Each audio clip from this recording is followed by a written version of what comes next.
I met Jane rehearsing bit parts for Saturday Night Live.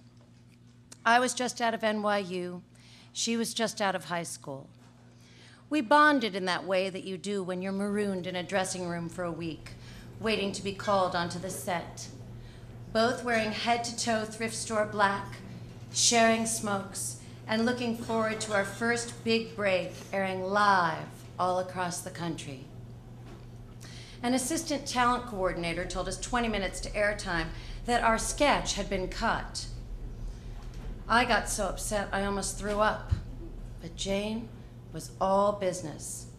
Could we still come to the party? She asked the minion. No. So flat, so crushing. We repaired to a crappy bar for a round of kamikazes and a good cry. For several hours, we swam in a pool of sad stories from our childhoods. Jane lived on the Upper West Side with her mom, a fretful Shelley Winters in Lolita type, who'd never recovered from being left for a younger woman by Jane's dad. She told me she missed her dad terribly and rarely got to see him since he lived in California with his new wife. She told me she hated having a big nose and a fat ass, both of which she blamed on her dad's side of the family. I told her I lived in the Village with my cat Max, that I wanted to be a great lady of the stage like Eva Le Gallienne, and that I didn't know what the hell she was talking about. She was beautiful.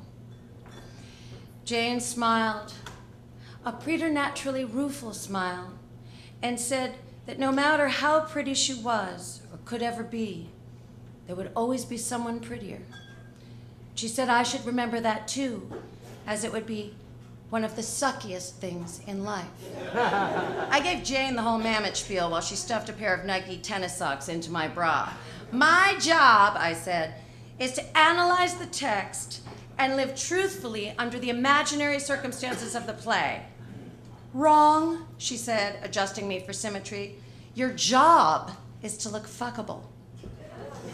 Anyway, this isn't working. The socks look too lumpy. You really need to get some of those chicken cutlet thingies. We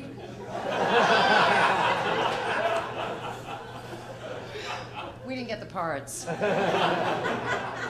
They said we looked too clean. Jane's admonishments pissed me off, but in a funny way, I also felt cared for, as though she was looking out for me. Meanwhile, my home seemed to provide a safe haven for Jane, away from her mother's constant nagging and criticisms. Though she talked tough with me, Jane eased up on herself. She ate an extra helping of pasta here, a bit of chocolate cake for dessert there, and one day, to her absolute horror, her clothes stopped fitting. Soon, she could only wear her turquoise spandex workout pants and baggy sweaters. She became terribly depressed and vowed to correct the situation immediately. I listened with deteriorating patience to her complain about her nose, her weight, her ass.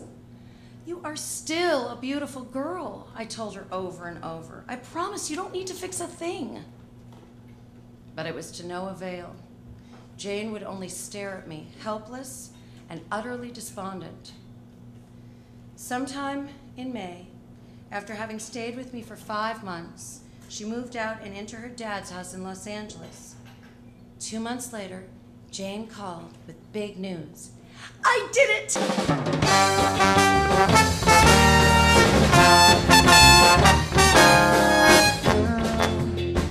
Don't go out to Hollywood.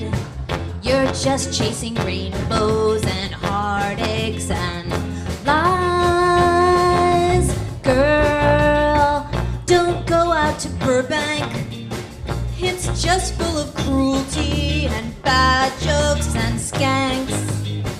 They say that it's warm and it's sunny and it's crazy and funny, but babe, it's a desert and deserts get real cold at night. Take your shirt off. Take your shirt off. Take your shirt off.